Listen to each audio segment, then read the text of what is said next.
Did they make No, contact? I don't know. It's pretty close, but this is going to be a drag race.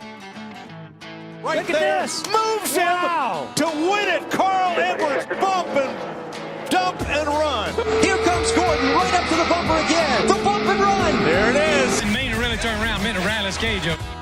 Welcome to the Bump and Run podcast. I'm your host, Michael D. White, joined by my two best friends, Matt the Statman Reilly and Erik Daytona Ron. Hope you had a great weekend. Hope you guys had yourselves a Chase Elliott type of weekend, and the siren was going loud in Dawsonville, Georgia, baby. That is the true Dawsonville pool room siren going. I recorded it off of YouTube, so... big congratulations to the Statman Matt, big Chase Elliott fan. Congratulations to all the Chase Elliott fans. Pretty insane Talladega race, but not the type of insane we're used to seeing. But make sure you like, share, subscribe. We got NASCAR news, race reviews, and of course our checkers and wreckers, our pickle lane debates, and our gambling segment at the end of the show. I told you guys to bet on Ryan Blaney this past week. He came in second. We were so close to the money. But how are you guys doing? How you feeling? We're on a Tuesday night. Erik, why are we on doing it on a Tuesday? Well, I went down to the Ocean City, Maryland this past weekend to go to a music festival that was supposed to be 3 days on the beach. Yeah. Just so happens that... Category 5 hurricane was ripping through and coming up the coast, and it ended up getting canceled, but we weren't going to get our money back for our house that we rented down there. So we all made the journey down on Thursday, and we partied Thursday, Friday, Saturday, and Sunday like it was senior week, and we were all 18, 19 again. And we braved the winds, the rain. We got one good day.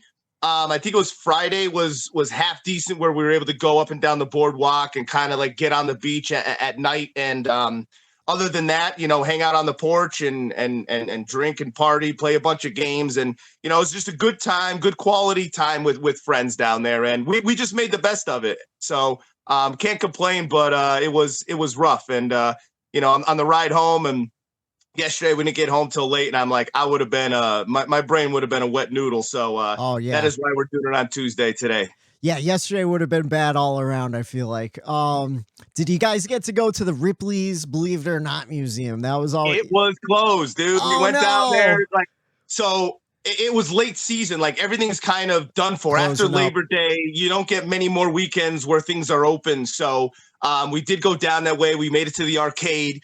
And nice. We were playing, some arcade games, and we got all our tickets together, and we went and put them all together. The prizes, it's insane. Like, we ended up walking with like these little, like, we got like 5 little like plastic dragon toys or something. You know what I mean? Yeah. It was like, but we had like how many tickets and got us that, So it was fun. It was a good time. But like you're saying, like, we went to go to Ripley's, closed. A lot of even like the vendors and some of the stores, they had their the gates down, and they were locked up for the season.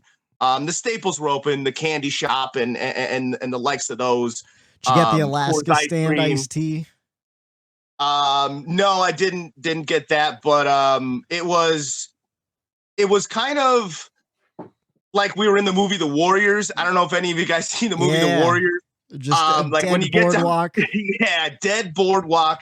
There was a constant mist the entire weekend, where like all of the lights gave it that like hazy glow, where like you really couldn't see that far ahead of you, and you would just look down the boardwalk, and it was just like it was kind of scary, but at the same time it was cool to experience the beach that way. Like, no I was never there. down there for a storm and no one's there. So like, in a way, You're it was like kind of a like, local. hey, check that off my bucket list, Yo, so we used to go down, Steph and I, for like 2 or 3 years in a row. We went down like the weekend. So Black Friday, we'd go down Black Friday, the weekend after Thanksgiving, just a quick little 3-day getaway right before like the holidays and Christmas and everything ramped up.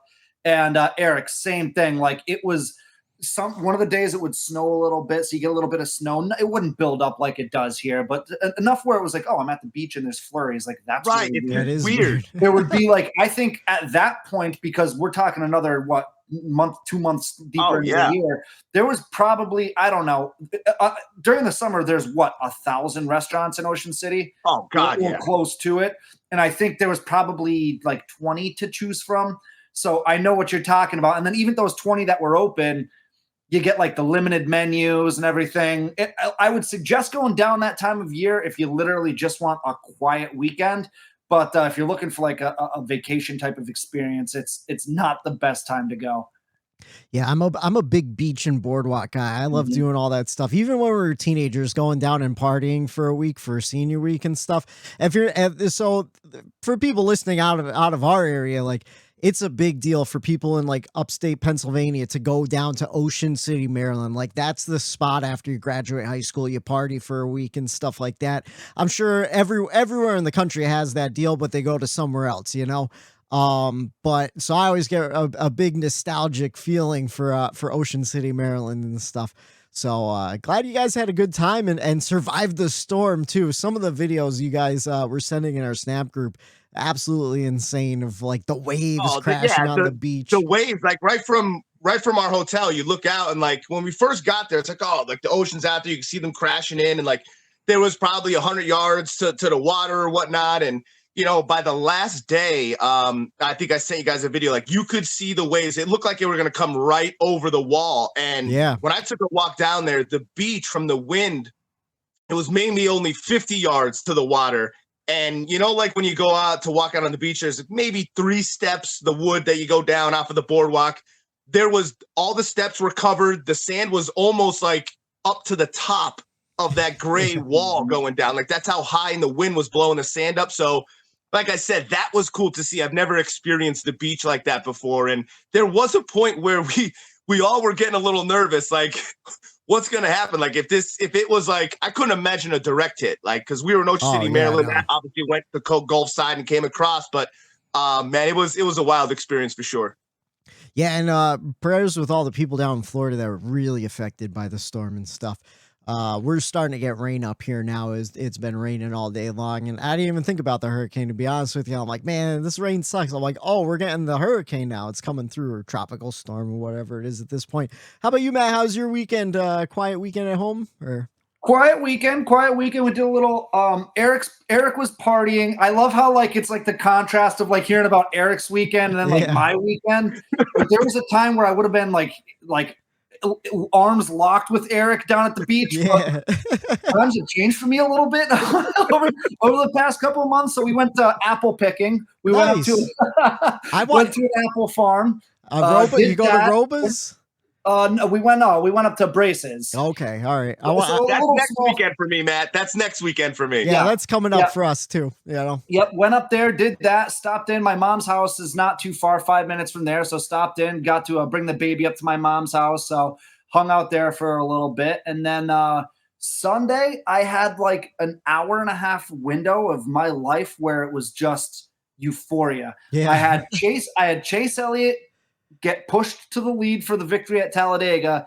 Right before that, my New York Jets had a 10-point lead on the Pittsburgh Steelers, lost a 10-point lead, went down by 10, and then came back and ended up winning the game. So for about an hour and a half span, I had a really, really good Sunday. So yeah, that's one hell of a Sunday right there for a sports fan. But let's jump right into the NASCAR news. The Bump and Run NASCAR news. All right, a couple stories we got going on. Conor Daly, IndyCar driver, also has a podcast on Dirty Mo Media, Dale Jr.'s podcast company. He's making his Cup debut at the Charlotte Roval this week. He's going to be running for the Money Team Racing. So Floyd Money Mayweather getting that car back on track. What do you guys think about Conor Daly coming over from the IndyCar world?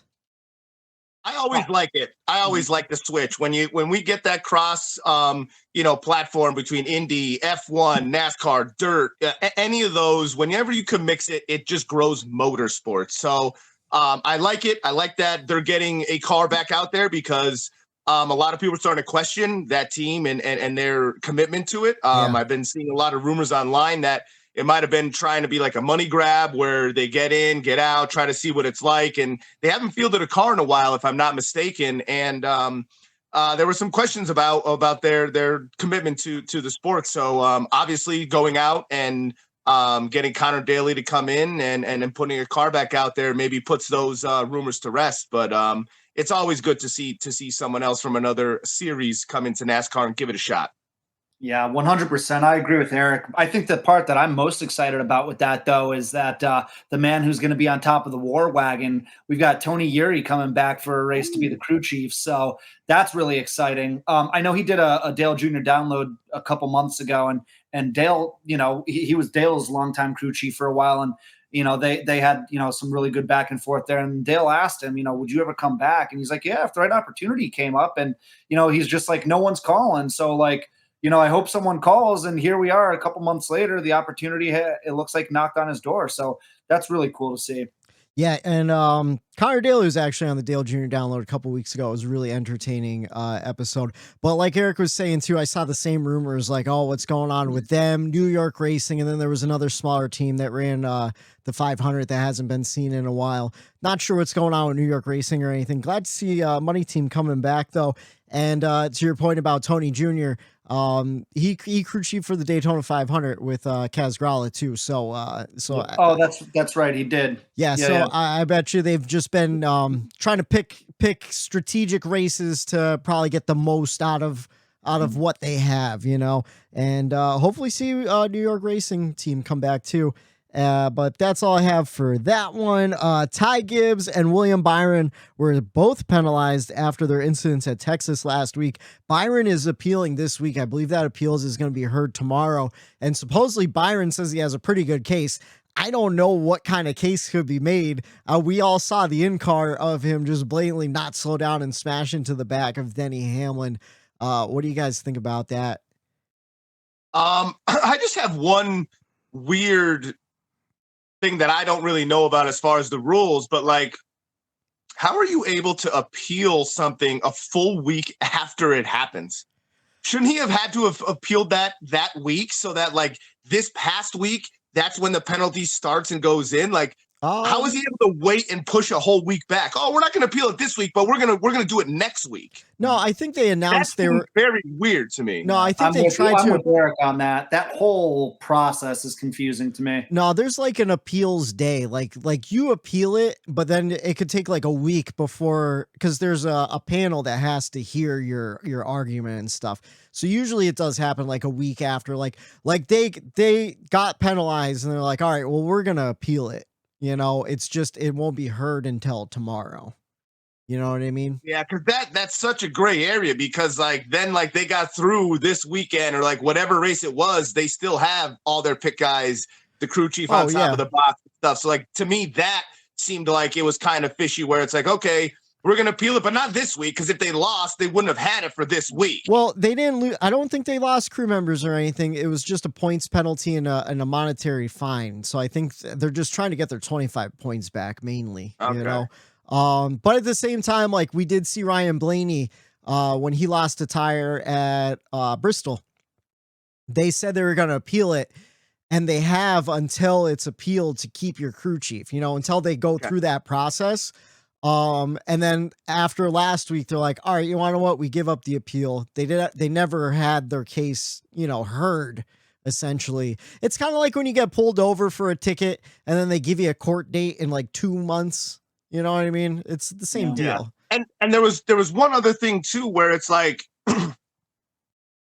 Denny Hamlin also admitted it in his interview that he tried to wreck Byron back as well. So like, to me, it's like, okay, if you both admitted to wrecking each other, everything should have been exactly the same. Yeah. You know what I mean? Like, Denny just didn't do it. They both said it. You know what I mean? And like, to be honest, like the hit to Denny from Willie B, I don't think Denny should have spun and went through the grass like he did. That to me seemed a little bit like a little bump like that. You get bumped like that on the track, and Larson saved it on Sunday. Yeah. And he got hit harder than that, and he saved it. So, like, to me, I don't know. I think Denny Oh, there was something like either like his hands were off the wheel, like he's something. I don't know. I just think this whole thing is kind of fishy. Maybe that's part of the appeals process. Maybe they have some data that, like, I don't know, Denny turned the wheel or something. I don't know. Just might as well pull the tinfoil hat out at this point. I don't think that's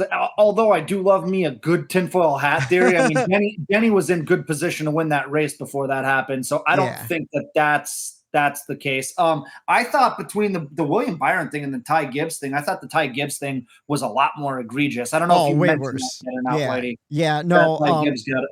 They're not appealing their penalty. They took that one on the nose. So. That was bad. Yeah, that was bad. He's like, he kind of reminds me of like the Noah Gregson of like last year, where like every time he would do something for us to kind of get on his side, he would do something, and it's like, what are you doing, man? Yeah. No. And it's that young thing. It's maturity. I'm assuming he'll get over these humps, but he's doing some really outlandish things this year that it's like, what, like that, like he could have hurt someone, like seriously hurt someone doing that. I forget what the tweet was, but it's Ty Gibbs, sins, repents, repeats, basically where like it's the same old story at this point, and he smiles during interviews when he's talking about it. I don't know if it's like a nervous Twitch type deal or if he's like, yeah, I really don't give a fuck. I'm Joe Gibbs' grandson. Like, what are they going to do to me? So I don't know. Speaking of Denny though, Denny Hamlin met with Steve Phelps, but said, quote, I don't task him or bog him down with knick-knack things like car safety. So earlier in the week, Denny said that we need new leadership and we need new leadership for this new car and all this stuff. And then meets with the big boss, the head honcho, Steve Phelps, and goes, yeah, I don't bring him like tic-tac bullshit like car safety. Kind of send him. I think that was a little sarcasm. If I could say it, I think that was like a little bit of like, oh yeah, we'll go to there. Oh, I don't want to hold him down with anything like, something so small as safety. You know what I mean? I think that's how I read that. Oh, I don't know. I read it as like Denny is in the team ownership mode when he's talking to Steve Phelps, and then he's in the driver mode when he's on Twitter. You know what I mean? There's video of him saying it, and I don't think he said it sarcastically. Like, I think he was serious. Like, oh, I didn't want to bother him with like tic-tac safety stuff. Like, I think he accidentally spoke out of two sides of his mouth there. Yeah. That's the way I took it. I could be wrong, but see, I didn't see the interview that you're talking about, Matt. I read the quote on the article on J-Ski. But I took it from everything I heard. It's kind of Denny talking out of both sides of his mouth. So I don't know. But speaking of safety, Kurt Busch says he would still like to get another race in before the end of the season. I don't know if it's going to happen, but he is supposedly trying to get cleared. Don't even do it, Kurt. No. Yeah. What's the point? I mean, if you want to talk about not societal issues, but sports issues right now, you look at what happened with Tua Tagovailoa with the Miami Dolphins. Perfect. And the 2 games ago, he looked like every bit of a concussion-like syndrome. They rush him back into the next game, and halfway through the game, he gets knocked out cold. And now there's all sorts of investigations going on and everything. And everyone's asking, did they rush him back too soon? Did they rush him back too soon? With Kurt Busch, why risk it? Like, you've got nothing to gain or lose at this point. Like, you have nothing to prove to anybody in the industry at this point in his career. Take the rest of the season off, play it safe, come back next year when you've got another 4 months of recovery in you. One little thing goes wrong and you smash your head again, and who knows what can happen. So why risk it? Also, I just wanted to be able to flex that I was able to say to his last name. Tua Tagovailoa, correct. that was fantastic. The football podcast starts directly after this one. It's Statman Matt and Jacksonville Ron over there. And then speaking of Las Vegas drivers like Kurt Busch, big stretch, Hailie Deegan gonna be making her Xfinity debut for SS Greenlight at Las Vegas in a few weeks here in the Xfinity series. What do you think about Hailie Deegan moving up at least for a one-off so far in the Xfinity series?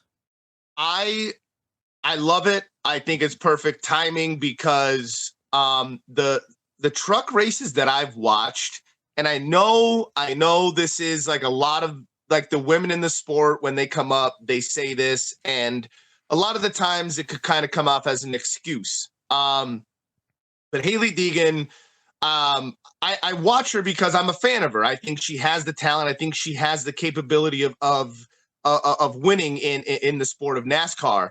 And I have watched multiple races where she was egregiously raced against and bullied and knocked into. Oh, yeah. And it seems like that truck series is just too much mayhem for Hailie. And I think she'll learn more in the Xfinity series, where the racing is at least a little bit more competitive as far as like the drivers, they kind of know better not to do certain things, and there's more money involved in the Xfinity series and the teams. Cleaner And racing. I just think she'll get raced a lot cleaner and maybe be able to show her talent a little bit more in the Xfinity than in the trucks. Now, don't get me wrong, I love the trucks and how wild and crazy they are, but I just think it's doing her a disservice in the truck series when she could go up to the Xfinity, race around more people that like have a better sense of how to race other people. And I think she'll grow from this for sure. Erik, you just made a point that I never even thought of, and it was a fantastic point, that the truck series is such mayhem, which again, I love too. You know, that's part of the draw with the truck series, but it's such mayhem that it's probably hard to really learn down there, where the Xfinity is a little bit more organized. I know you still have your mayhem and whatnot, but you're getting more and more acclimated into the series with those guys, and you can probably learn a lot more in the Xfinity series than you can the truck series. I never thought about that before, but great point there. And two, like, I just thought of this as well, like, the Cup drivers go down into Xfinity a lot more. So you're going to be racing against Cup guys. You're going to be on the same schedule for the majority as the Cup guys. So you're going to be around the garages and around these Cup guys and around these professionals, and maybe getting an opportunity to pick some people's brains and these other drivers that are in Cup and in Xfinity about to make the leap to Cup. And I just think overall, being around those people in your schedule and always being there, racing against that type of talent, it'll do her very, very good. Yeah, and we saw that SS Greenlight car win earlier with Cole Custer at Fontana earlier in the year. So we know it's a good car, probably being set up by Stewart-Haas Racing. So it kind of shows that that DGN to Stewart-Haas Racing path that might happen for her too. So I just hope they don't rush her up too soon. I think she'll probably, make her a little debut this year, maybe run a couple races next year and then a full schedule in 2024. Or do you think that she moves right up next year? No, I mean, I think like you said, like, it's a learning process. I think they're willing to have a Stewart-Haas affiliated car at first, and then maybe get her to an actual Stewart-Haas car, and then run that Stewart-Haas car. And who was the last team to have a woman in Cup? Stewart-Haas. Stewart-Haas. So I think they are willing to bring her up and to take that leap with someone. So Penske has a woman in their car. Oh yeah, Joey Logano. Yeah, that was a good one, man. I love it. That was a really good one. I love it. All right. Speaking of women, I have a NASCAR adjacent history that I thought was very fitting today. This one's courtesy of NASCAR man _RR on Twitter. Absolute fantastic resource on Twitter for NASCAR history. Of course, we are recording on Tuesday night, which is October 4th, and October 4th, 1975, Loretta Lynn and Conway Twitty performed at Charlotte Motor Speedway in front of 15,000 fans. The next day, Richard Petty won the National 500, and unfortunately, sadly, today, Loretta Lynn passed away today in her home at the age of 90. So I thought that was just fitting that it happened on this day in history, and she passed away this day. So I want to give a little love to a coal miner's daughter, Loretta Lynn. So R.I.P. Loretta. Yeah, 90 years old. I'll tell you what, I'd sign up for that right now. Yeah. I tell you what, too, she looked fantastic for 90, because, like, she would pop up on award shows all the time and stuff, and, like, I don't know, I feel like she looked the same for the last 30 years, so good on her.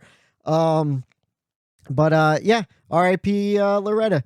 Moving on to the NASCAR weekend, a wild truck race. I don't know if you guys saw any of the highlights or saw the end of that one. Finish under caution. Matt DiBenedetto got his first career win in the NASCAR. Matt DiBenedetto. Okay, I thought I heard that right. Yeah, did I say that right? I don't. It's been so long since I've No, mentioned Eric was joking like he won. Well, here's the thing. He didn't cross the finish line first. There's a lot of controversy around that. They threw the yellow flag after the white had flown. Saw that. Okay, I thought I didn't read anything or see anything about it besides the crazy crash. But like, yeah, now I do remember reading about that controversy where it's like whether they threw that or not, like it wouldn't have changed anything. So why throw it there? No, like, yeah, I did read that. Yeah, so a lot of people were upset about that one. Matty D not upset, getting his first win in the National Touring Series, and then Xfinity Series. AJ Allmendinger got his first Super Speedway win, and that reminded me I missed it in the NASCAR news, but according to Adam Stern, Sportsman's Journal, I believe he was the one that broke it, or someone from The Athletic. Fuck, I'm sorry, I apologize. Anyways, someone's reporting that AJ Allmendinger gonna run the full-time Cup Series schedule next year for Colleague Racing. So things looking up for old AJ Allmendinger.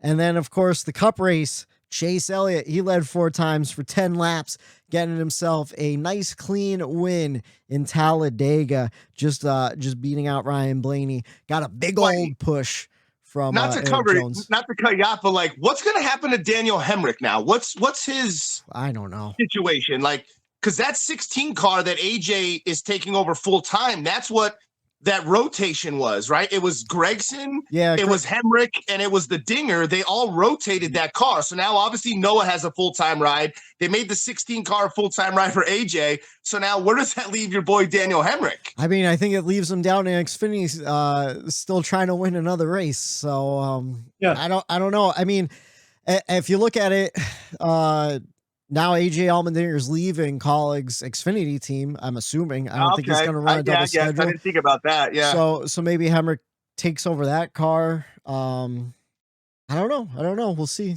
Silly season. It's coming up. No one really pays much attention to the Xfinity silly season. I feel like it just kind of happens. It all kind of falls into place.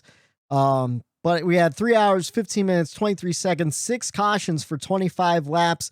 57 lead changes among 17 different drivers, but it really didn't feel like it, to be honest with you. How many lead changes at a super speedway is average? Like usually like 60 some, 70 some. Yeah, like right around there. Chase Elliott, Ryan Blaney, Michael McDowell, Ross Chastain, and Denny Hamlin, your top 5. Boys, I don't even know. Let's start the race grades. Whitey. Yeah. It's our NASCAR weekend race grade. What's up?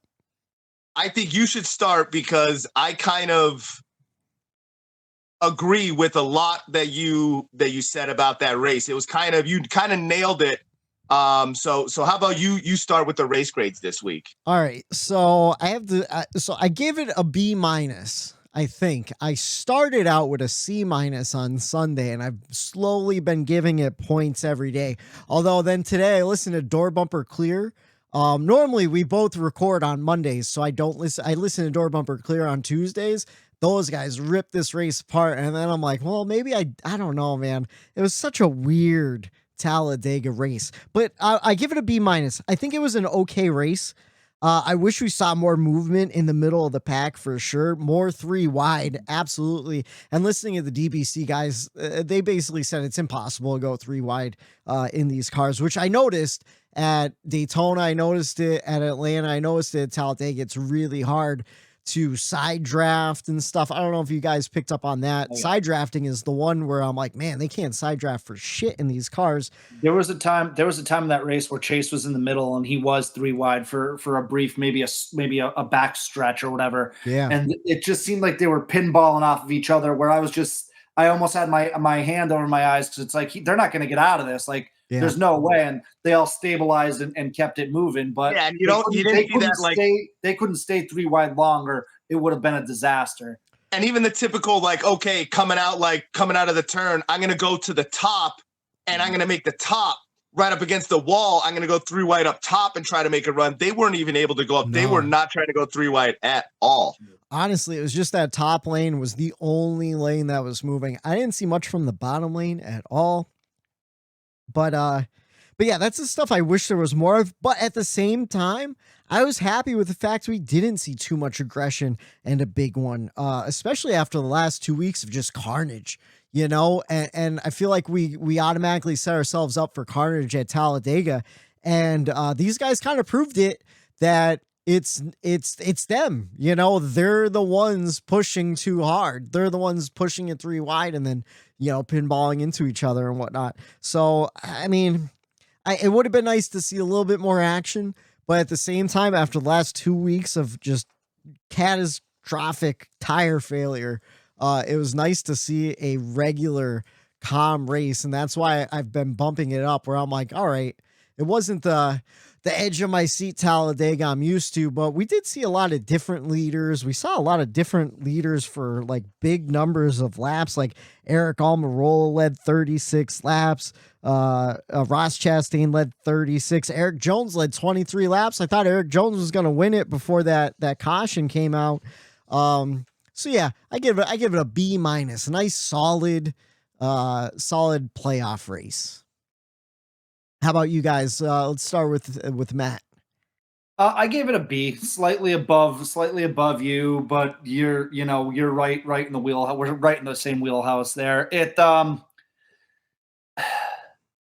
I don't know how much, our listeners, we're paying attention to kind of, to what was happening off the track this past week, but there was talks of protests. There were talks of just going single file at Talladega just to prove a point. A lot of safety concerns. Obviously, we've had 3 major injuries that I could think of with Kurt Busch, Bowman, and 51 Cody Ware. We've had 3 major injuries with these cars. Obviously, the safety isn't up to par.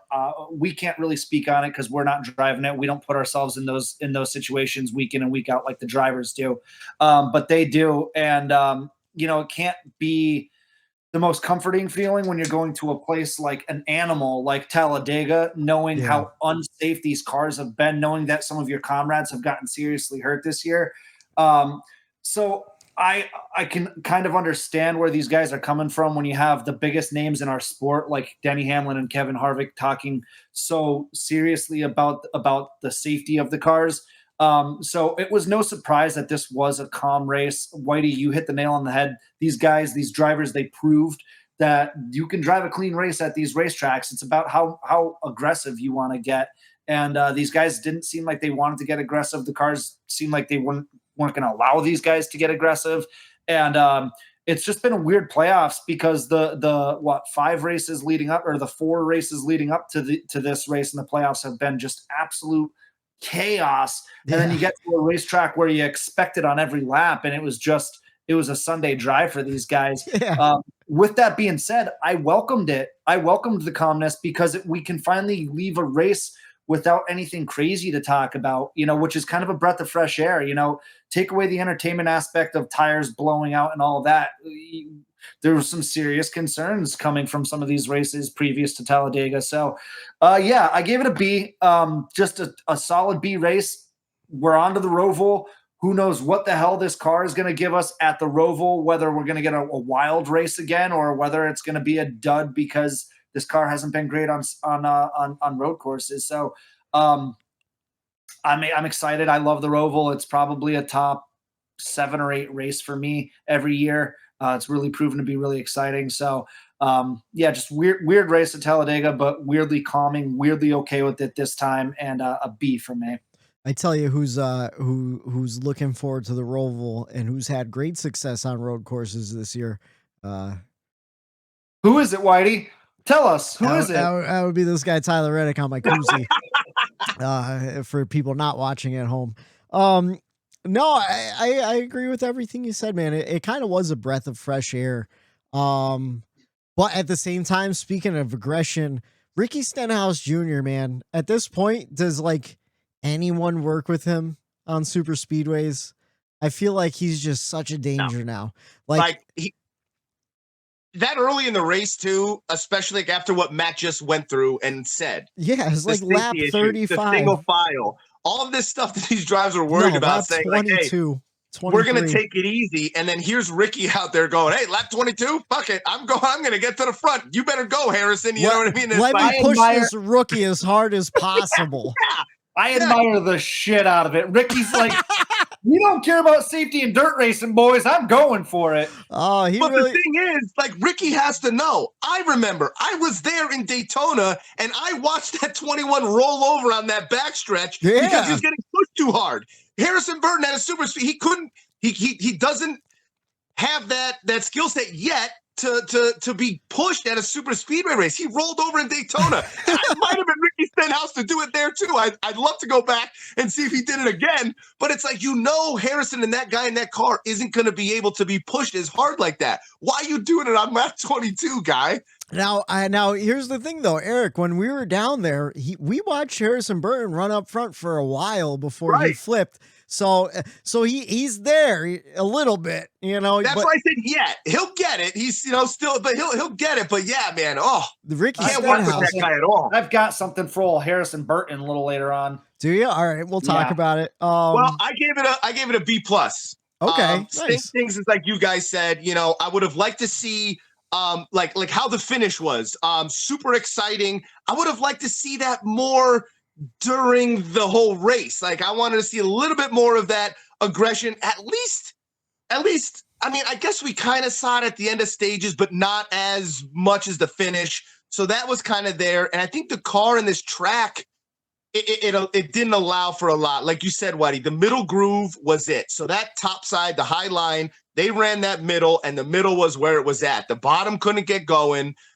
There were cars that could pass, but not enough to really allow people to hook up and move in big swings. Normally, you see a whole train go by, then this train goes by, then that train goes by. There was no trains going by, so like you couldn't, this guy screwed up, let me squeak in here. Comes down, and then a couple guys jump to the bottom, and then the bottom gets momentum. None of that. No. Absolutely none of that. And that's what I love in super speedway racing. So not seeing that, it kind of did bring it down. And to reiterate it again, just like you guys said, it was a breath of fresh air to kind of have a race go green and a Talladega like that, to just see it go and race out. And now these drivers have zero excuse about can they race and why are all these big wrecks.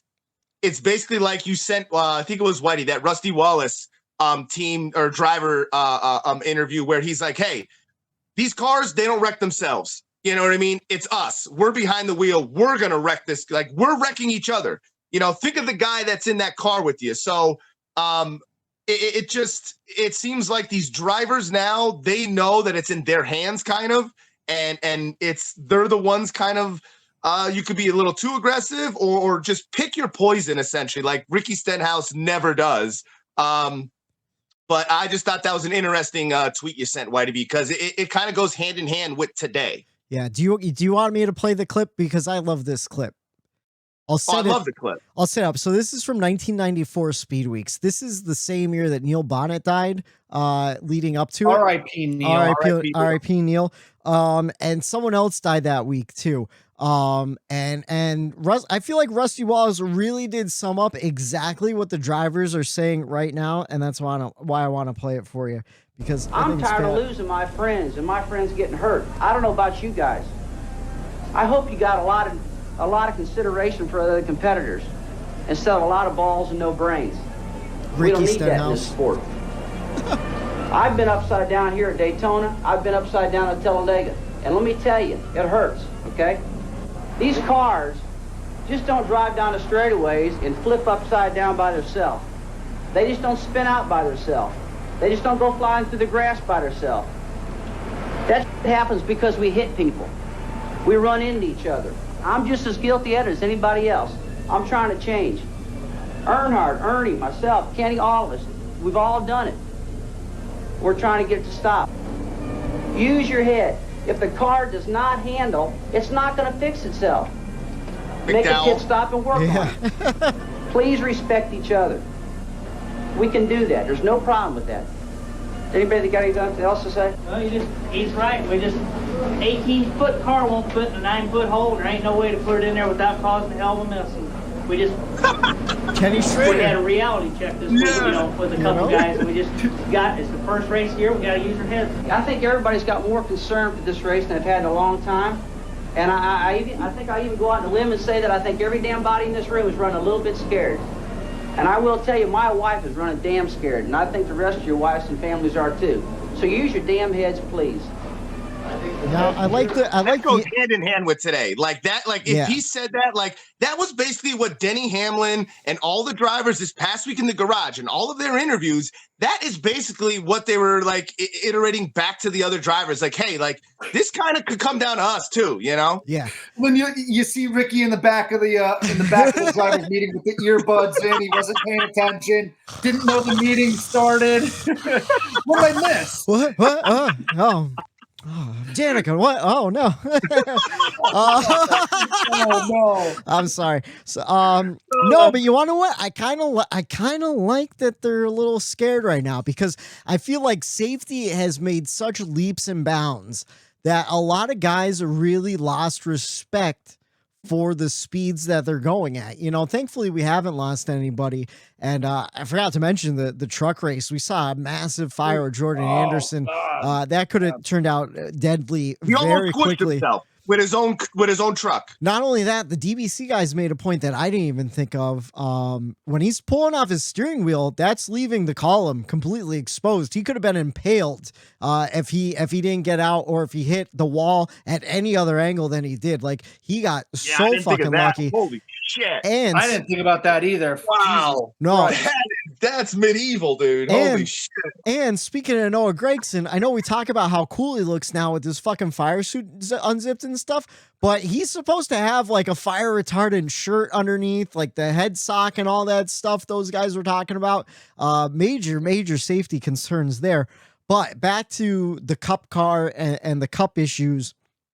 And something I heard Dave Moody talking about, a caller called in today and was talking about, Goodyear needs to do something about the tire and all this stuff, sorry. And he basically said Goodyear could make a tire that runs on 15 PSI. They could make a tire that runs on 10 PSI.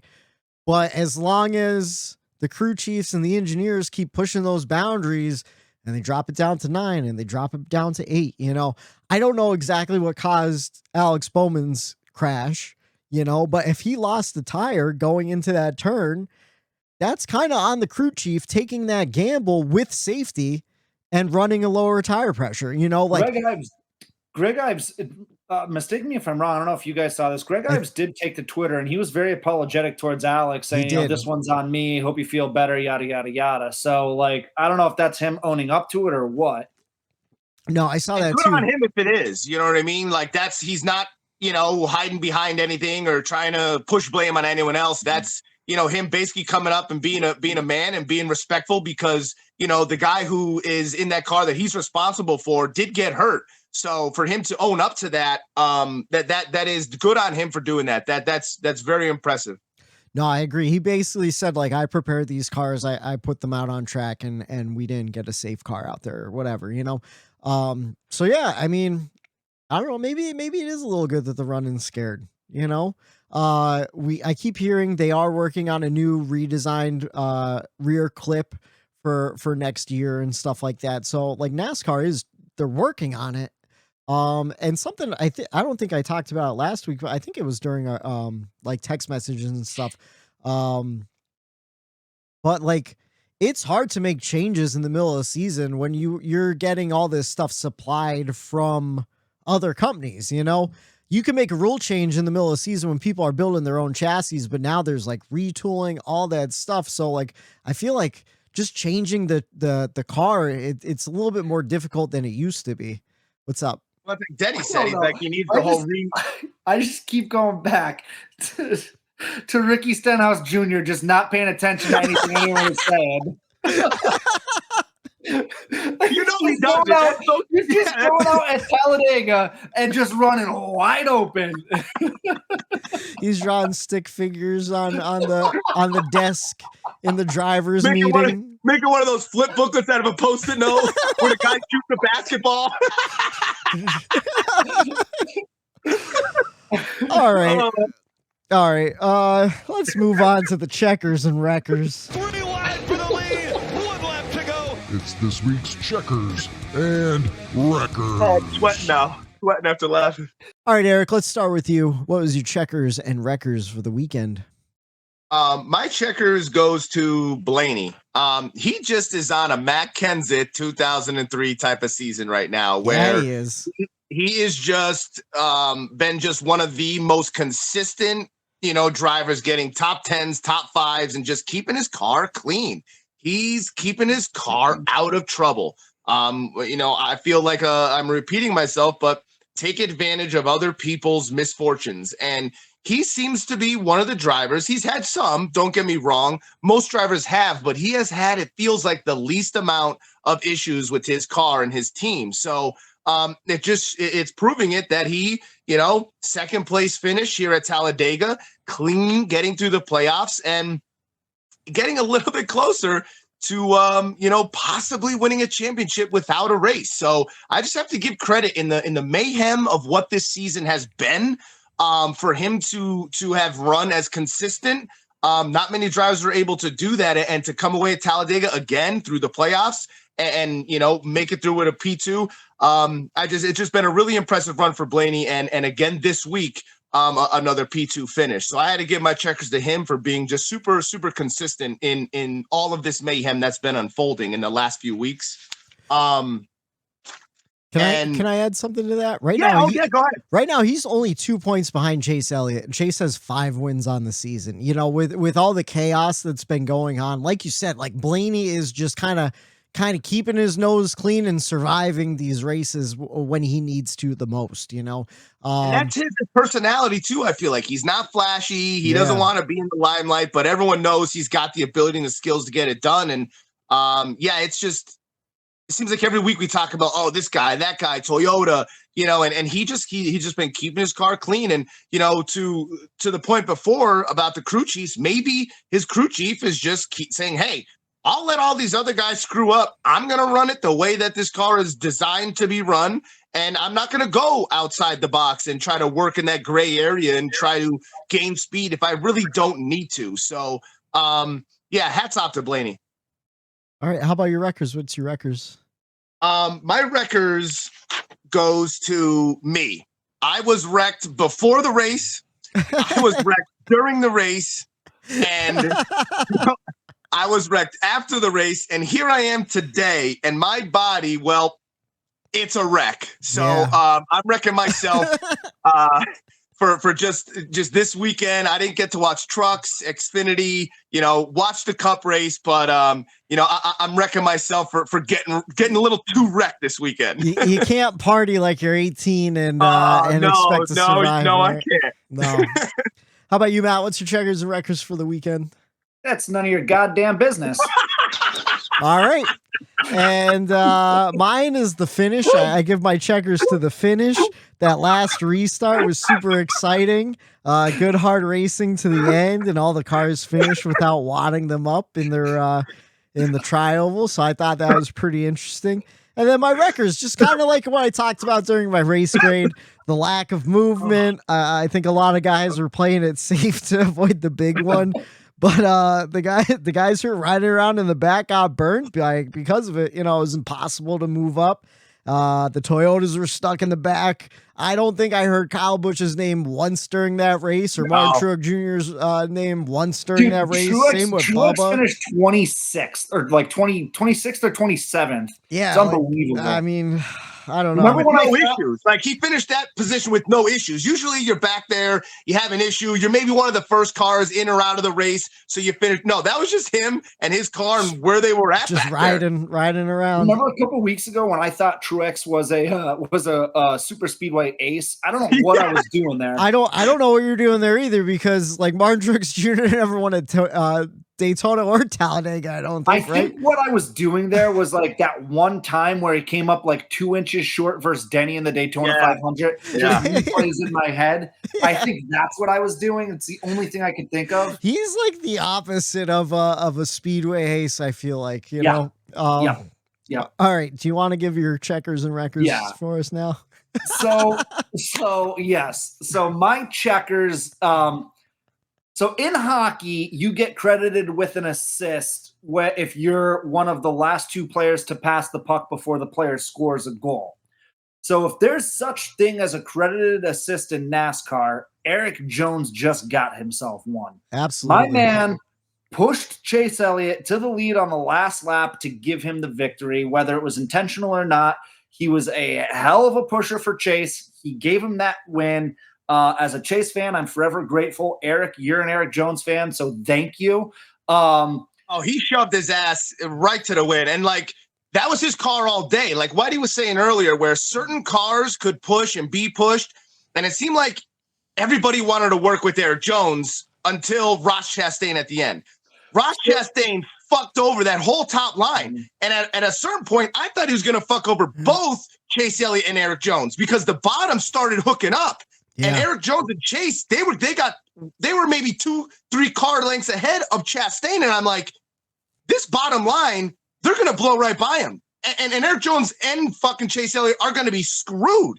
And, you know, it just like Eric did, he must have had a hell of a car to push because it was hilarious. Like Chase goes, he was hooked to my bumper the entire lap. Yeah.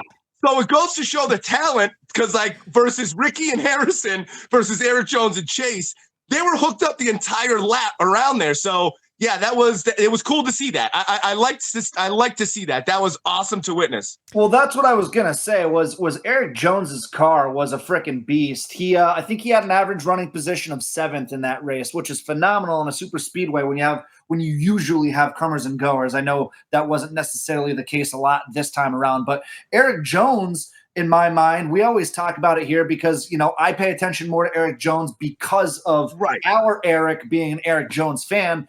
And I notice it, and I know you guys notice it, on these super speedway races, EJ is always there as long as he can stay clean throughout the race, which is almost never his fault when he does get caught up in something. As long as he can get to the end of the race, he's always in position to win that race. So it's not an accident. You know, people hook up with him. When Chase saw him coming on that high line, he made the move to jump over that high line because he knew that he was going to be able to push him to the lead. So that's just having confidence in Erik Jones. And I mean, I know he finished 6th, but that result doesn't, even though that's a great result, doesn't show necessarily what Erik Jones deserved to finish. So I'll take a 6th place at Talladega any day of the week, you know? He led the most times at 10 times in 23 laps, which is the 4th most laps led out of any driver. So he was definitely, if it wasn't for that caution, I think he probably would have won the race, to be honest with you, because we were coming down to what, 6 or 7 to go at that point. Before Daniel No, you can't say that because it all depends on who wanted to push and who didn't want to push. And for a while there, Michael McDowell was screwing over Erik Jones too on that bottom line. Like Eric wanted to get by him, but McDowell was leading and he was not a good lead car, you know? And it was like, I'm yelling, I'm like McDowell, like you got to move out. Like you're holding up this whole bottom line. Like EJ was able to pull the line or push anybody, no matter what line he was in. And it's like, I think, and that's where Chase realized that and noticed that. And that's what Chase is really good at in his crew chief, knowing what line and who to go with. And he was getting fed that information. And McDowell, I'm like, dude, you are not like, you're not good car up front. I don't remember how he was pushing, but I remember for a while he was on a that good bottom, pusher. Eric got stuck behind him. And it was just like, oh my gosh, like get out of the way. And the reason I was so irritated because the week before, McDowell was like fucking with Erik Jones, and I went on that big rant. And I'm like, is this kind of like, is he trying to fuck Erik Jones over again? Yeah. You know what I mean? And it was just, you know, I mean, there's circumstances too, like after that caution at the end. I was happy to see McDowell go with Blaney. Obviously, it's Ford and a Ford. You're going to go that route. And when I saw Chastain was behind Erik Jones, I was excited because I'm like, what more aggressive driver besides Ricky Stenhouse do you want behind you than Ross Chastain? Yeah. And Ross, I swear, it's like he didn't even hit the gas. He barely hit the fucking gas pedal. So, yeah, you can't say that was a walk. I mean, with the way the race was going, it was more than likely when you're up front, like you had the best shot. Yeah. But I don't know. I kind of like the way that ending unfolded because it was like a race. It saved that race in a way to have that exciting of a finish. So yeah, it was a good finish, great finish. All right, how about your wreckers, Matt? So just like Eric, I am actually going to wreck myself. This makes 2 weeks in a row that I've wrecked a Reilly. Last week I wrecked my dad. Now he wasn't happy about that one either. He was not happy about that. So I forgot that you did that. I'm wrecking myself. So in the beginning of the year, I don't know if you guys remember this, but in the beginning of the year, I literally laughed out loud on this podcast when I realized the Rookie of the Year battle was going to be between Harrison Burton versus Todd Gilliland. I pretty much said Burton would win that running away and that they should just call it now because there's no way Gilliland is going to go toe-to-toe with Harrison Burton, even though they're both rookies. I was wrong. I have no problem admitting when I'm wrong with something. I was wrong in a loud way. So let me give you some stats. I'm Statman Matt, right? So Todd Gilliland has a better average finish than Harrison Burton. Todd's average finish this year is a 22.8. Harrison's is a 23.2. Let me see here. He is only 9 points back, which could be made up like that. It could be at the Roval this week. It could be made up. And then Harrison Burton is, going to be behind him. So Harrison only has 9 points on Gilliland. But wait, there's more. If you want me to look like a dick, I'll do it for you. So quality passes. Todd Gilliland has 738 quality passes this year. Harrison Burton only has 675. The driver rating. What's quality passes again? That's passes inside the top 15. Correct. Quality passes is green flag passes in the top 15. Todd Gilliland has 738. Harrison Burton has 675. And then the driver rating, it's similar, but Todd's is better, a 51.9 compared to a Harrison Burton's 51.5. So you can make the argument that Todd Gilliland's having a better season when I pretty much laughed him off the racetrack and before the season even started. So, obviously Todd Gilliland's not going to be listening to this, but I apologize to the entire Gilliland family. I was wrong. So yeah, you know what? I love that. I love that you brought that up because just like when Bubba went to the 45 and they talked about the owners championship and what that means, I totally forgot until you just brought that up about the rookie battle. It never even crossed my mind. So like knowing that it's 9 points, it might be something else to look into. There is no Rookie of the Year battle. Austin Syndrick won the Rookie of the Year battle. Oh my when God! He won Yeah. Daytona 500. Oh, I was gonna bring that up as soon as you started talking, but it was like the Reddick year. It was like the Reddick year when Reddick got fucked over. Because he won a race. Yeah, that's right. Yeah, Syndrick locked it up the first week. I totally forgot that Austin Syndrick is a rookie. But dude, he ran so many cup racks. I forget that Syndrick is a rookie this year. There's been so much that's happened this season. So okay, again, I'm wrong again. Yeah, holy shit. I'm wrong again. But to your point, though, I don't think any of us expected anything from Todd Gilliland coming up from the trucks, kind of skipping Xfinity and jumping right into Cup. Like, I didn't think he would perform as well as he did compared to like Anthony Alfredo last year, where like it seemed like Anthony Alfredo was wrecking out pretty much every other race or so. Like Todd Gilliland, I feel like as a rookie, the best testament to being a rookie that doesn't win is no one talks about you because it means you're not doing anything wrong. You know, we talk about Harrison Burton for all the wrong reasons. Todd Gilliland never gets mentioned. He's doing pretty good for a rookie. I think that's legit.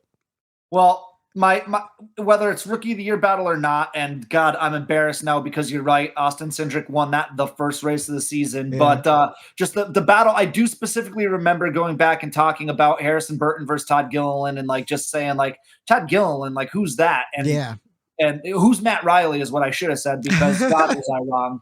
Well, you're the stat man, and that's why you brought up the stats to back up your originally wrong opinion. But again, at the beginning of the season, you're trying to predict the season. I think this is when we were doing our buying and selling of stock of driver. Probably. You know, so Austin Syndrick is like a rookie though. If like Matt Crafton went to the Cup Series, like you know what I mean? It's like you wouldn't consider him a rookie. Like Matt Crafton in your head, you're like, okay, like how is he a rookie? Like Austin Syndrick ran so many races in that 22 and bopping in and out of the Cup Series. Like, man, that really confused me too, Matt. So you're not alone on that one. I was right there with you. Oh yeah. But yeah, I don't know. You guys have any other race notes? I didn't really put race notes down just because I feel like because the race, like we said, there was not a lot of those trains back and forth to cause a lot of controversy or oh my God, he just squeezed in there. The only other thing that I brought up earlier was just Larson had a crazy save. I don't know how he saved that car. It was damn near completely sideways and he kept that thing moving. That was the only other thing that like stayed in my brain.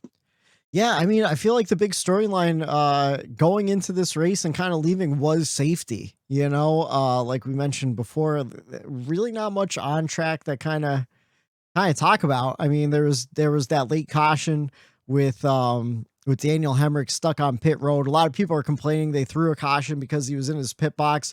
Our buddy Shrey was arguing about it too. He was all fired up. And then a lot of people listening to DBC were calling in and saying like it was horseshit and stuff. I thought it was the right call though. Like you have a car stuck in a pit stall that's not his pit stall. And it was like you don't know what could happen, you know, dude. Yeah, I know we don't need to get into the weeds of that, but just like I said to Shrey, you know, God forbid there's a big one on the front stretch in the tri-oval and cars go flying through the grass onto pit road and hit that car. You know, you can't have that. So no, especially with the circumstances that NASCAR is already dealing with, it was definitely. Yeah, I think if there was a storm within 80 miles of that track, they would have called the caution. Yeah. Oh yeah, 100%. Lightning strike there's a lightning strike in Georgia. We better call a caution just in case. Yeah. Throw the 30-minute timer on. You know. Yeah. But yeah, that's all I have for this week. Pretty much. Except everyone loves to talk about the winner on a Monday or a Tuesday in this case, one Chase Elliott. But here on the Bumper Run podcast, we also like to talk about the loser. It was one Ty Gibbs. He got caught up in that accident when Harrison Burton lost control from the push of Ricky Stenhouse, and they both got turned around and just didn't make it back onto track. That's all I got to say about Ty Gibbs. Rubbing people the wrong way. Did we talk about the Erik Jones tweet last week? I don't know if we did. We probably didn't, and we probably should have. Yeah, so obviously Ty Gibbs got in trouble for that whole pit road incident with Ty Dillon. And then later on, it was like 3 a.m. Erik Jones tweeted at him at Ty Gibbs, who left this giant apology statement and stuff. And he goes, don't you ever, do you use the F word? He's like, don't you ever fucking hit, it's like, don't you ever hit me under caution again. And then the video came out. He did. He legit rammed into the back of Erik Jones. And from what we're hearing about these impacts and the concussions and all that stuff, I bet you that fucking hurts when you're getting smashed into the back of under caution. I would be interested in that. It was funny. Like I saw like underneath that tweet, it's like, man, like, so uncharacteristic for Erik Jones to like tweet that and say that he's very, you know, mild and never does that. And like someone tweeted like, man, to get a guy that owns a bunny rabbit to come out and get on your bad side. I started No, for real. They're gonna be teammates now. Oh no, they're not. No, they're not. Never mind. I don't know why. I'm going on like 45 minutes of sleep, so I apologize to everybody. I'm having a sloppy show. I was about to say they're going to be teammates next year, but Erik Jones hasn't been with Joe Gibbs Racing in 3 years. So never mind on that. Hey, no, you were thinking of Noah and Ty going up their beat that they had. That's where it was. Noah commented on the NASCAR Instagram when they posted the video and stuff. It was like, I forget what he said. It was like something like, "Oh, my man," you know? Yeah, like he gave him like props, like he like my teammate, or he might have just said like teammate or something, or like. I know I'm on a bad streak, so I'm probably wrong with this as well. But they never officially announced Ty Gibbs to the 18 yet, have they? No, not yet. Okay, Nothing I didn't think official. so. Yeah, no. So yeah, we're still waiting on that one. I mean, obviously, I think the whole world assumes he will be. Sure. But I don't know. But that's all I have for the race weekend. Oh yeah, I never made a bumper for the pick lane. I have one pick lane question. It's Matt's.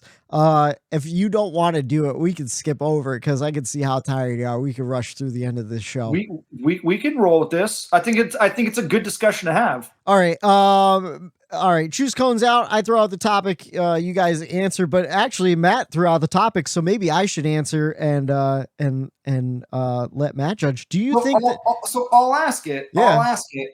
So guys, with everything that we've seen up to this point, we have more than enough data to go off of. At this point, with everything that we know, the good, the bad, and the ugly, has the next gen car been more of a success or more of a failure? Whitey, we'll start with you. I am going to say that it is a success. From what this car is, literally built from the ground up, complete redesign, complete new technology, and it's out on the track every week, racing and competitively racing.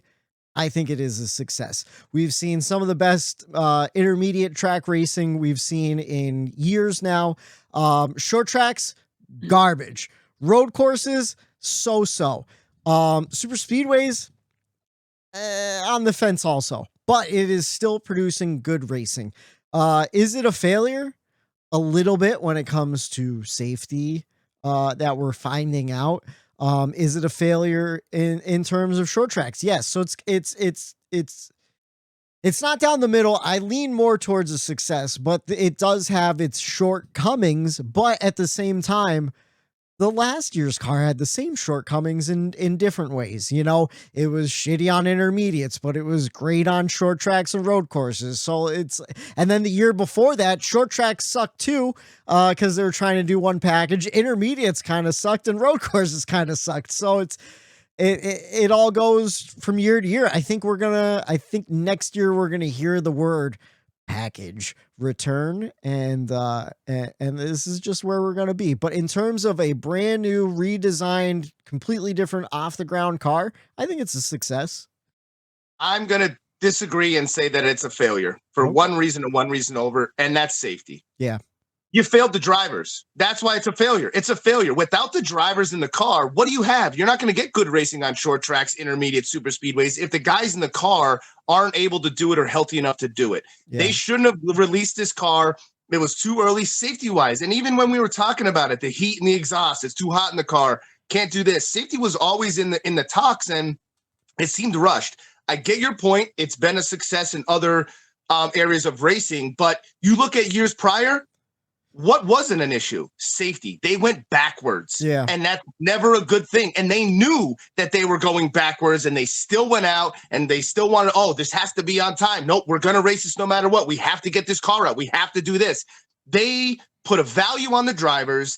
They, didn't take them into consideration. And that's why I think without the drivers, what do we have? They're the personalities. They're the ones that bring in the sponsorships. They're the ones that we're fans of. We're not fans of, the owners of the teams. We're not fans of the brass of NASCAR. We're fans of these drivers. And I don't want to see my driver get hit under yellow and end up with a concussion. And in the cars of the past, you could do that and there was nothing. Those were way more safe. The small little wrecks are tearing these guys apart, and their bodies are sore as hell. So to me, you look at that, it's a failure.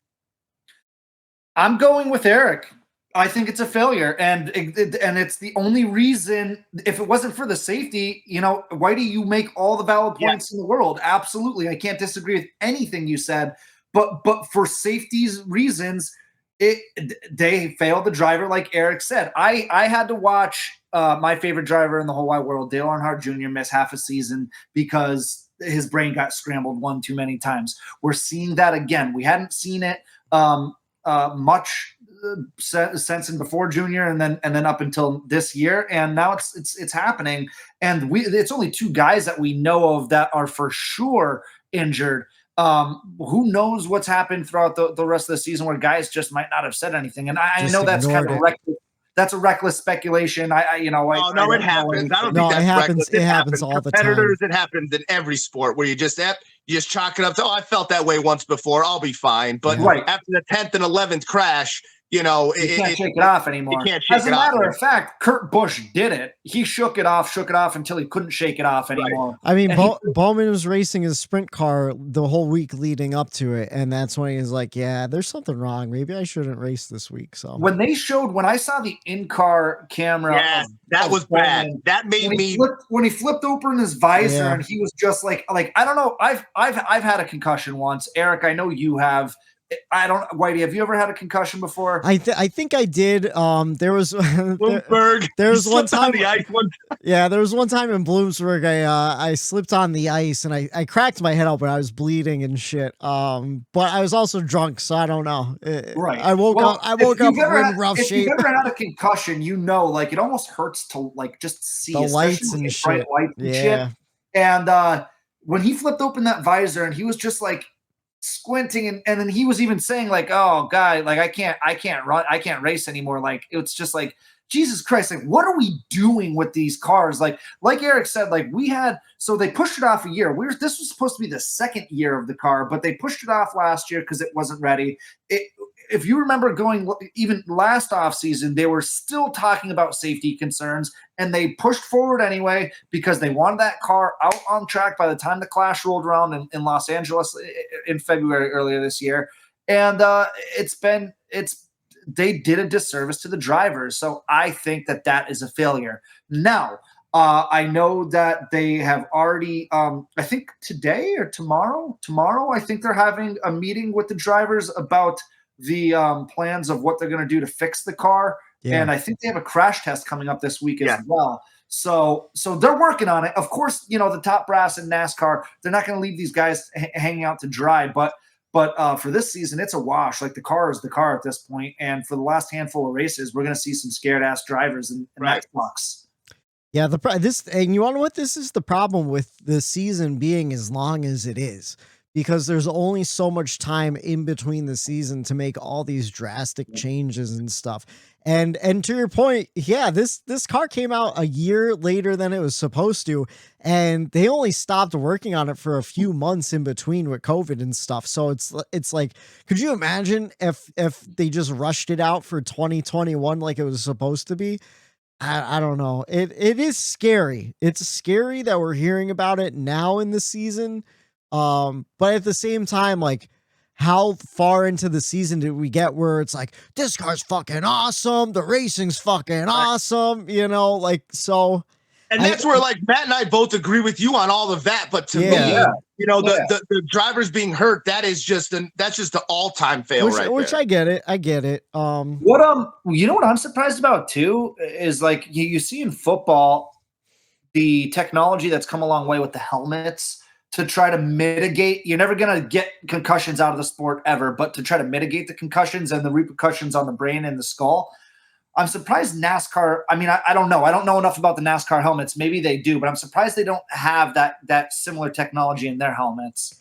Well, that's what a lot of crew chiefs are saying now is if you're about to get into like a rear impact like that, you want to force your head back into that seat. I heard a couple of crew chiefs saying that. Get your head back, put your head back, put your head back. Like, because they know, like, when you're getting in the big one, put your head back. Like, and when you have to be told that, but Matt, that's a good point. I didn't think about that. Like, they're always engineering and coming up with new, foam inlets, different ways that the helmet will absorb it and not you. And even the headrest, maybe like the sides of the headrest, maybe they could change the seats too to maybe absorb a little bit more than the helmet does. So maybe the car isn't as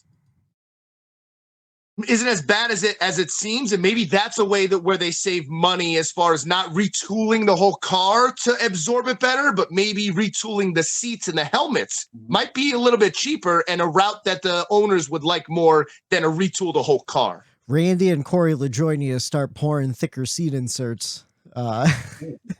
No, I agree with you guys. Like, I'm sure there's other safety things they could do when it comes to helmets, different types of Hans devices. I even heard a caller on Dave Moody yesterday say, like, maybe it's time that we start looking into different types of soft walls for the technology. They put up the safer barriers, 15 years ago or so, right? I mean, when Senior died, they started putting them up. So 20 years ago. It took a couple years after that to get them like fully on. But like maybe there's something there where they can make them even softer now. And then, like I said earlier, outside of the car and go out that. I like that. I like that thinking outside of the box and maybe because listen, everyone from what I've heard, it's all meeting deadlines and meeting the budget and not going over it, and that's all that and it's like money. What could you do with money? And that's why I said they almost put a price on these drivers' health, and that just to me it doesn't settle well with me. All right, let's jump into the next weekend though. Marty, you gotta come back with me. Where? The next NASCAR Cup race. It's the weekend preview. They're so dumb. I love them. All right, we're heading to Charlotte for the Roval Saturday, 3 p.m. on NBC. The Drive for the Cure 250 presented by Blue Cross and Blue Shield of North Carolina. That's for the Xfinity Series. And then Cup is on track Sunday, 2 p.m. on NBC for the Bank of America Roval 400. To go over our picks from last week. So I won the weekend. I picked Ryan Blaney, came in second. He got me 45 points. Erik picked Brad Keselowski. He got you 13 points. He looked good. He looked good. I thought I had a shot. He was up front. He's right. I go, oh, here it is. Brad's going to get it done. I had both RFK cars in my fantasy lineup this week, just hoping for the big one and for them to get through because they usually do.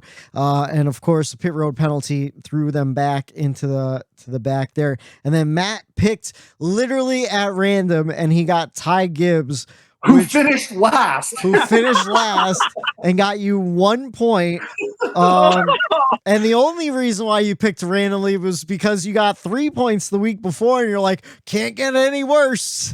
And sure enough, it did. And in fact, to update the season standings, this is mostly for bragging rights for us, but for people listening at home, Matt is in last with 879 points. I am in second with 975, and Erik is in the lead with 989. Now, less than 6 races ago, I was in last by almost 100 points. So, and I was in first, or damn near close. You were within 4, you were in 4. You were in with 4 points of taking Erik for first. The last 2 weeks, I've gotten 4 total points, and you got 4 points. What the hell? And you got 4 points at the beginning of the playoffs with Harvick too. So rough playoffs for you guys. Great playoffs for me so far. I'm gonna fix it this week. All right, well, give us those numbers we need to make an educated guess on a Tuesday night before the race. So I'm going first, but before I do, I will give you the numbers. These lines are always like I always do, provided by DraftKings. Really weird odds this week so far. I mean, it's Tuesday night. These are definitely going to change by the time the green flag flies on Sunday. But a lot of guys have the same odds. So it's the top 10 I take, but a lot of them have the same odds. So literally, Daniel Suarez, Joey Logano, Ross Chastain, Ryan Blaney, Austin Syndrick, and Christopher Bell all have the same odds, plus 1,500. There's some really good road course racers in that group. There's guys who have won road course races in that group. Actually, all of them have won road course races in that group. So if you want to make some money, right there is your shot. Denny Hamlin, William Byron, AJ Allmendinger, all plus 1,200 to win the race. And then your top 3 favorites, Kyle Larson at plus 800, Tyler Reddick at plus 600, and then your current race defending winner, Chase Elliott, is a plus 500. And I am up. So I like previously stated, I got 4 total points the last 2 weeks. So I am going to go with the hot hand. I'm going to go with the guy who has won half the Roval races. I'm not going to overthink this. What I'm about to do here is going to be for the YouTube audience. If you're listening, I'm sorry. But guys, I am going with the guy who is on my hoodie. Not so fast. What? No, just joking. It's still Chase Elliott. It's still Chase Elliott. I'm going with Chase to win at the Roval, baby.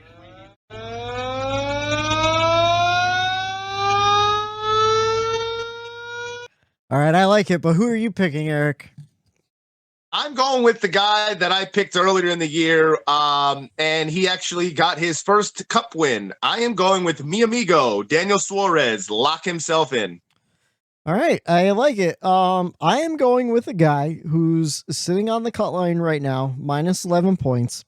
He had a really rough summer, but he always does pretty well at the Roval. He got punted out of second place last year by Tyler Reddick. He finished 11th.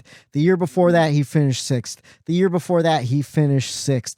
He swept the weekend at Martinsville. He's looking to get a win before heading to Martinsville and then going to the round of 4.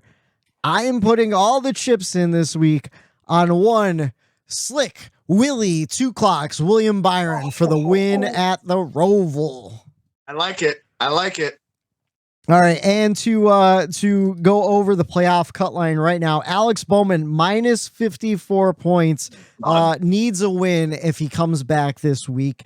There's no way he's coming back, right? No. Like he can't. No, I don't think there's a chance. No way. Probably not. Christopher Bell minus 33 points. He definitely needs a win. Also, William Byron minus 11 points. Austin Syndrick and Chase Briscoe tied at 0 on the cut line. And then mi amigo Daniel Suarez plus 12.